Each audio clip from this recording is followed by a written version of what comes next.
Selamünaleyküm YouTube kanalımız abunəçiləri, günlərinizə yaxşı başlamazdan. Bugün 2025-ci il 25-ci iyun dostlar, sizlərə 14 milyon son bilən təyyar 2022-ci il avtomatik korobka Gentra qoyub bərəmiz.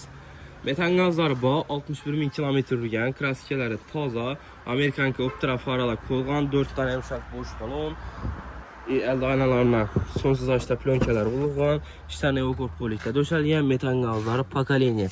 Yəni usta çexolların qımmatından qoyulğan makina en full variantı bakoları ilə açıladı. Video registrator, lyuk, həmmə əsası var.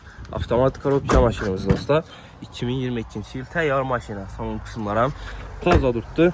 Gəlib edək körəbala var. Optera, Amerikanka faralar, həmmə əsası var maşında. Baxası 169 milyon son, naqd pul bolsa üstündə gəşdirib bərəmiz. 14 milyon son bilən avtokritikadır. Pilus notariskaya klasla 5 milyon 100 min sondan 5 ilə aylık tola dostlar. Maşinimiz Koşubir avtomarketdə satıb qoyuldu. Gəlib xarid qıla orası da centralarımızdan, vibralarımız yox dostlar.